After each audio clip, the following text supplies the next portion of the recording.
That's great, Darlene. And so, why don't we kind of jump into it and answer the question: what does being a nurse mean to you? Well, the interesting thing about that question is that I never wanted to be a nurse, ever. I never even thought about it. I was an athlete. I loved playing. I was in the Edmonton Junior Symphony, but it was so hard. It was so hard for me to keep up with all those amazing musicians. And so in junior high, I said to my mom and dad, I said, you know what? I just can't do this. And I was really an athlete. I wanted to do basketball and volleyball. And I said, you know, I'll still play in church, but I just can't do this symphony stuff. And they said, okay, okay. So fast forward, and I was the female athlete of the year at my high school. And my parents every day at dinner would say, "Okay, Darlene, what are you going to do? What are you going to do? What are you going to do with your life?" Like, I don't know. Which is different from Trisha's story. There's a lot of nurses that say, "Oh, I knew when I was little I was going to be a nurse." Not me. Got my very first job out of high school, and it was at a nursing home, a brand new nursing home here in Edmonton. And I met my boss, my leader was the most amazing psychiatric nurse. She was big, beautiful, full of life, and she showed me what it meant to care. She showed me what all of us, we were all 18, 19-year-old young women, were trained off the street, but she showed me what it meant to be a nurse, to care. And she helped us to understand making rounds with the doctors, and when you gave a new medication, how it might affect your patient. They might be dizzy or unstable, and how you had to care. And I thought, and I said to her one day, "Oh my gosh, this is amazing." It just had grabbed me by the heart. And I said, "Do you think I could be a nurse?" And she goes, "Oh, Darlene, you'd be an amazing nurse." And the rest is history. I've been a nurse now for many, many years. I've been from the bedside to the boardroom table, all of that included. And and we know the stats now. We know that how terrible things are, how many what nurses are going through and what they're struggling with.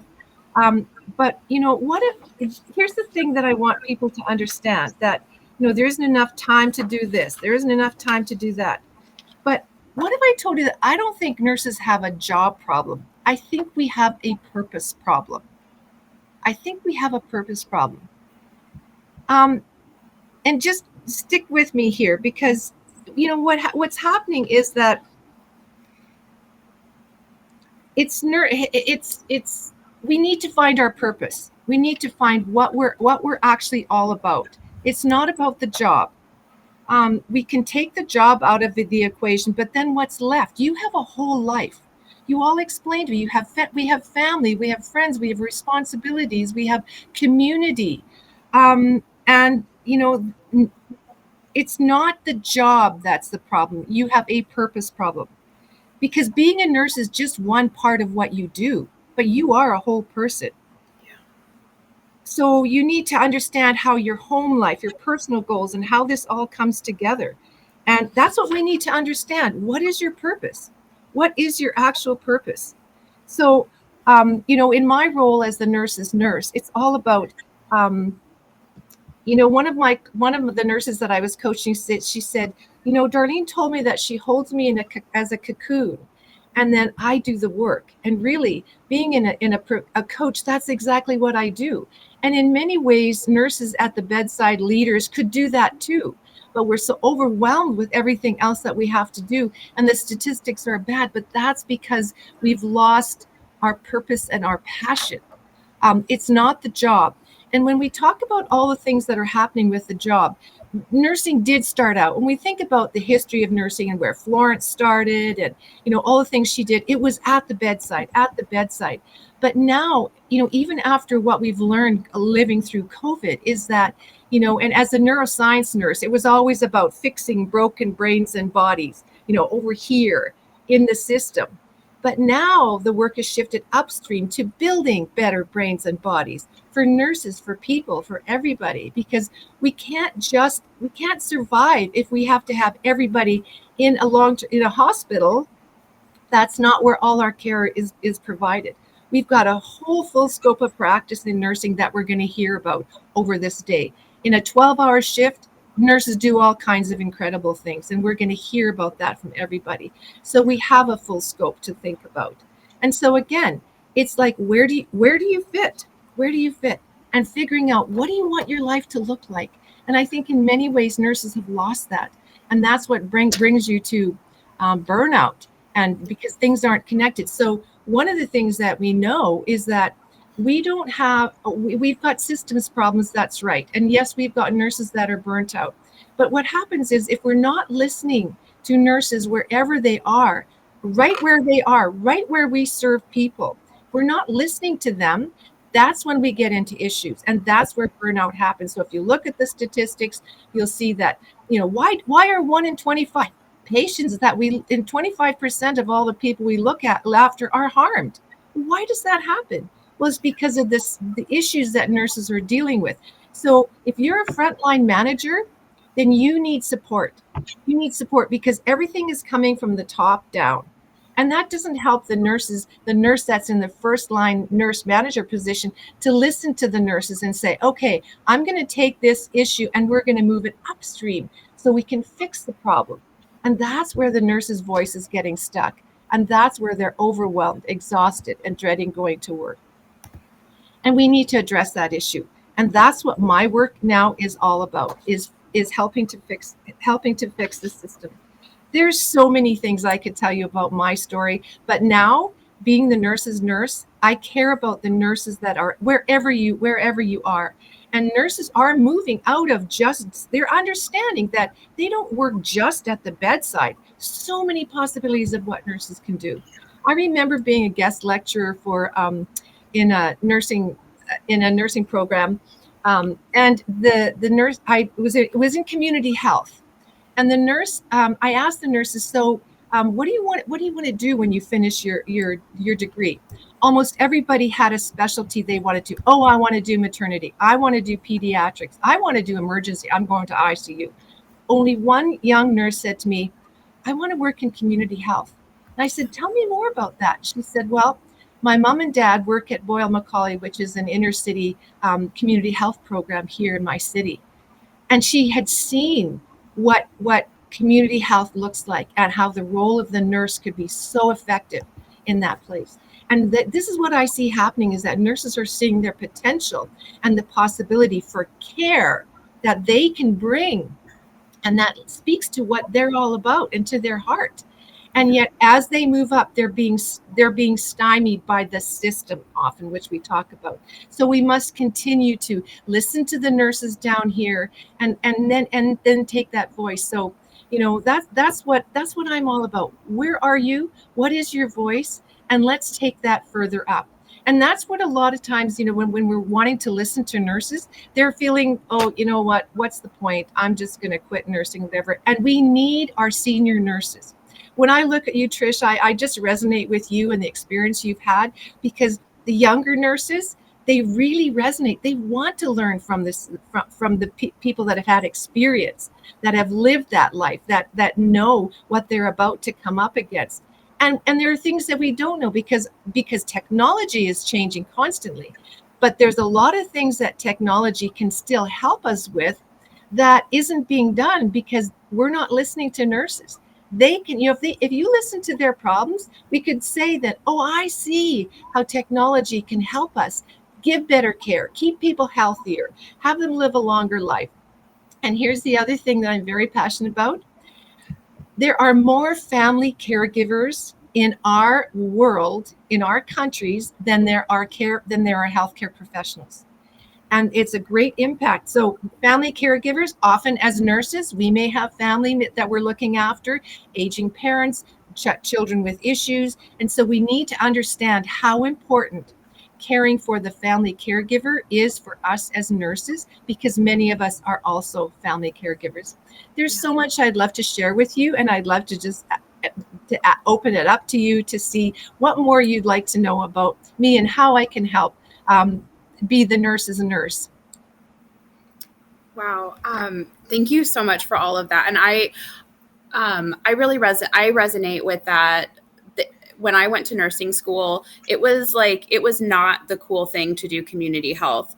But now, 11 years down the road where I have experience through the hospital system, um, I wish they would have put more into community health and wellness and preventative care, because it's just it's something that at least up here, and I think in the States too, that they just don't really focus on. There's not a huge focus on preventative care and keeping people outside of the hospital and keeping them healthy and well.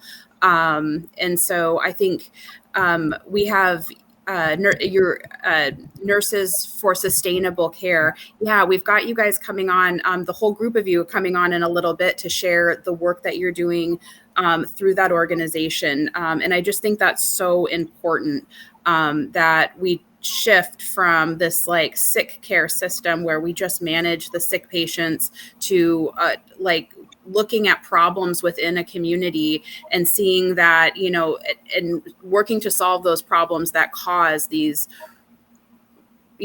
like these diseases and sickness that like we don't really need to have in the world if we had clean water and we had, better education on health and wellness starting in the, elementary school level. So yeah, I think the work you guys are doing is really, really incredible. And I just like, thank you so much for being here and being a part of this. And I'm excited to talk to you guys, to your whole organization about the work more in detail. Well, and part of the challenge is like I say, is that, is having nurses come together. So doing this event and inviting nurses and saying, you don't have to do this alone. You don't have to do this alone. You know, I'm such a Stephen Covey fan, and a lot of things that I teach and then I bring into my coaching and teaching program. And like Trish, I love teaching. And I just attended my alumni association meeting here at the University of Alberta, and it was so amazing because we had the current nurses present their research projects, and it was amazing. But then afterwards, talking to them and I said, I want you to look at this website. I want you to look at this podcast about ICU. Getting patients on a ventilator up and walking and blah, blah, blah. And so sharing other things. And so the new nurses need that guidance. They want to know that there are other people that they give them more ideas. And so there's a lot of room for all of us from here to here, from wherever. And so if there are nurses that have had a lot of experience, I just encourage you to stay. You have a huge role in nurturing the nurses that are coming up. And yes, they'll teach you stuff about, what's happening and the tech you can use and those kinds of things. And the other area that I do work in a lot is with internationally educated nurses. We're like the United Nations all over, right? Everywhere you look. And so, including them. And as Stephen Covey said, for me, it's about helping nurses find their voice and then helping others to find their voice. So what you're doing here in the Full Shift and what we're all about is helping nurses find their voice and to speak up and not feel like you're just being pushed down all the time. Absolutely. Absolutely. Thank you so much for that. Does anybody else have anything that they want to add in? I would just, if I may, I would just echo that. The importance of, and I think I've spoken to you and Taylor about it previously, Jen, is that we as nursing elders, and I say that in the best sense of the word, and I think it's very much part of my African tradition because I am African. And one of the things that elders do in the tribe is actually, it's their role and their function to pass on their wisdom. And they, as I say, they gather the young around them and share their wisdom with them. And I think that is a role that we as older nurses must assume, is that we have an enormous, that's where our legacy comes from. We have this enormous wisdom and knowledge and expertise and experience that we are more than willing to share, to say, here it is, this is what I've learned, this is on my journey, this is what I discovered. Here it is, I'll share it with you as you journey on your journey. And so I think it is important that we do occupy that particular role and share our wisdom as widely as we can. And since you were lighting candles, I have a lantern. I have a lantern that I use because for me, I use this in my teaching and my coaching all the time. Because, the thing is, our light has gone out and we need to light the lamp. We need to light the lamp. And that's how I help people understand what are your values and your beliefs and all of those things. Because if we go back and figure that out, we can light our lamp, and our lamp can be lit for whatever it is, our God-given purpose, whatever we feel that we're on this earth to do. That's what we need to bring. That's what we need to bring. So I'd like to add this light from Florence's lamp to the event. Thank you so much. Thank you. Let's see.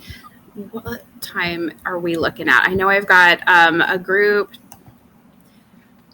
We're a little bit ahead of schedule, which is great. I was worried we're going to be behind schedule because I've got so many people packed into today.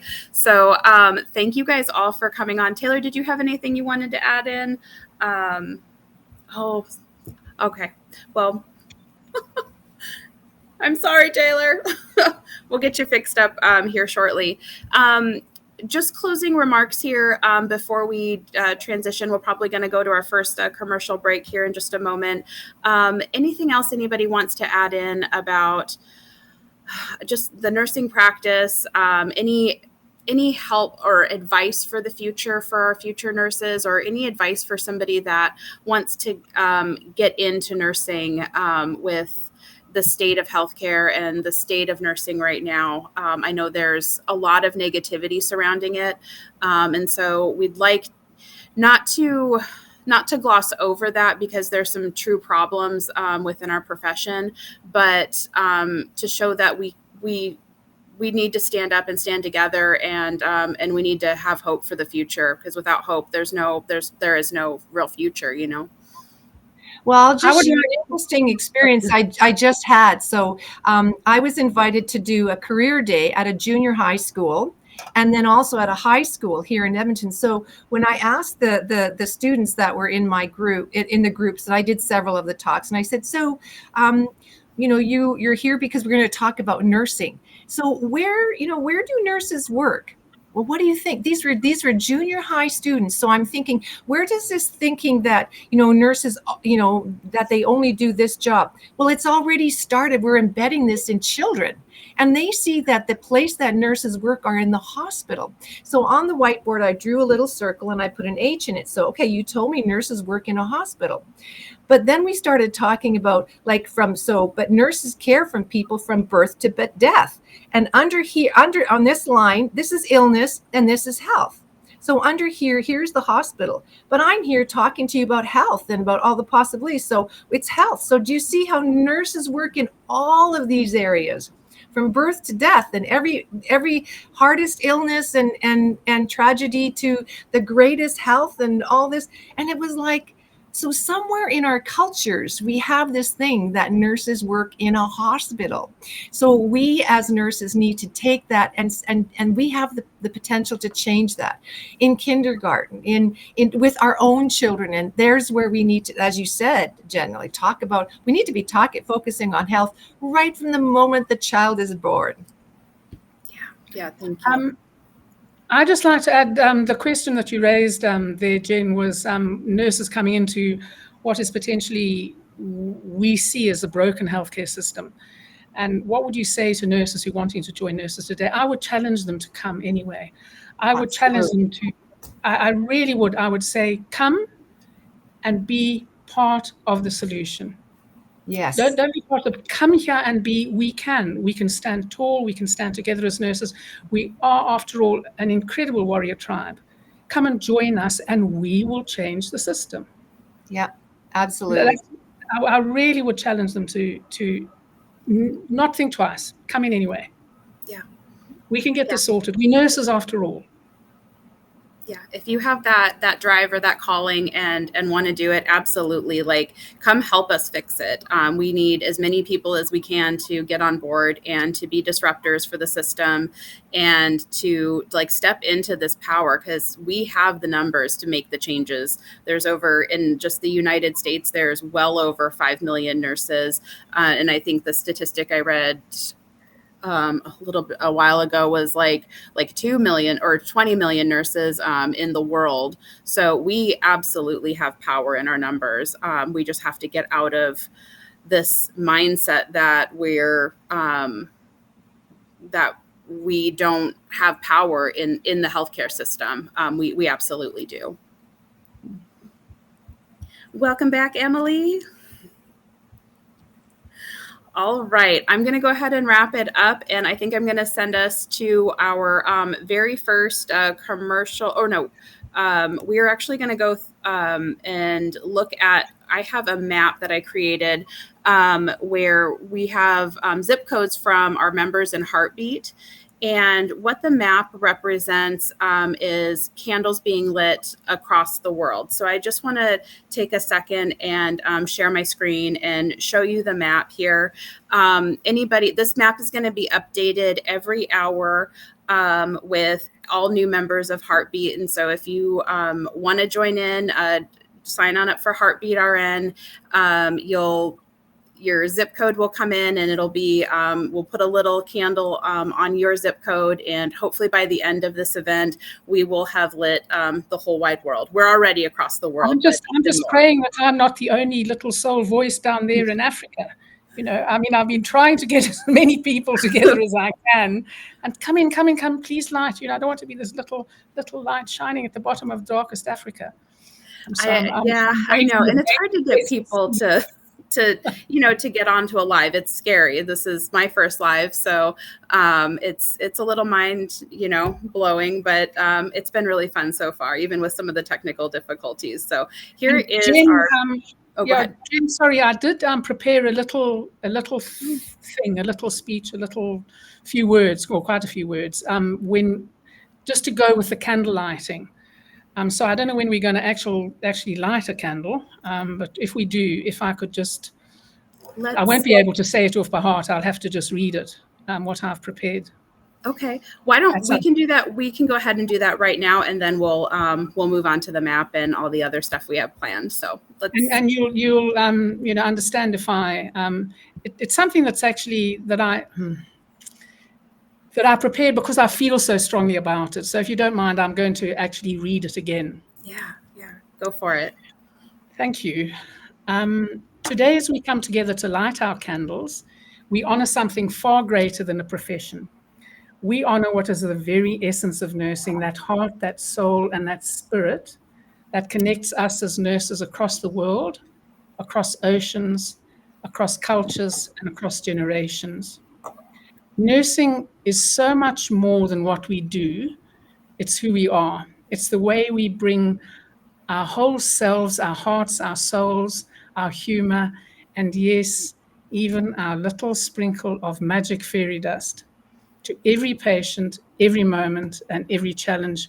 We are the light in those dark hours. We are the therapeutic use of self. We are the gentle touch that soothes pain.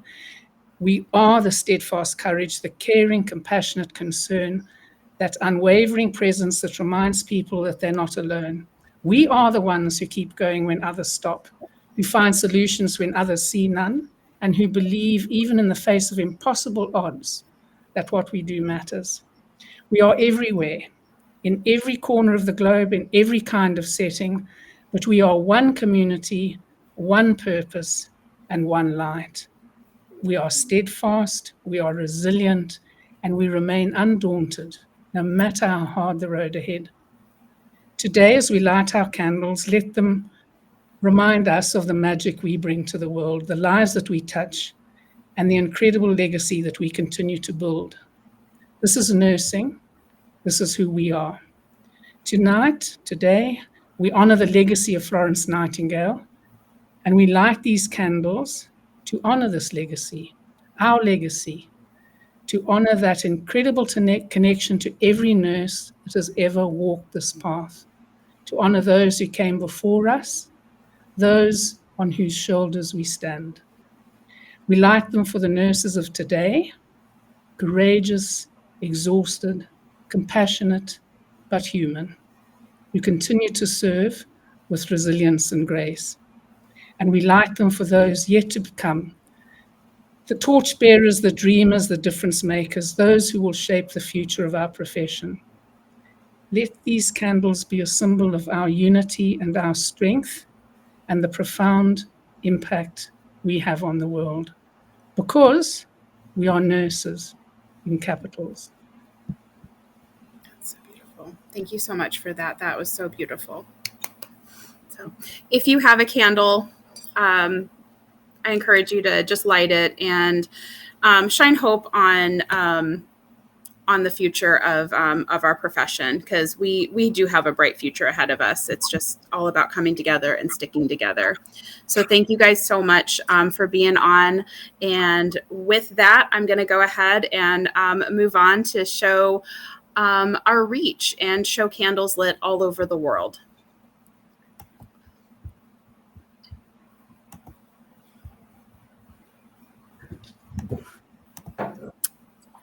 So let me see here.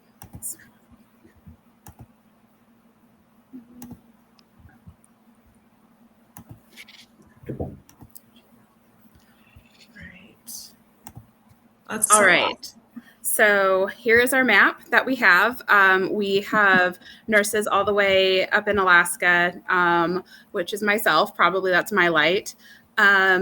Throughout the U.S., in the United Kingdom, Patricia's light down there in South Africa, and then off in Australia. So hopefully by the end of the day here, we will be able to fill this map with nurses everywhere. And to have your zip code entered into the map to put a light on where you are at in the world, just sign up for Heartbeat RN, and we will update this every hour.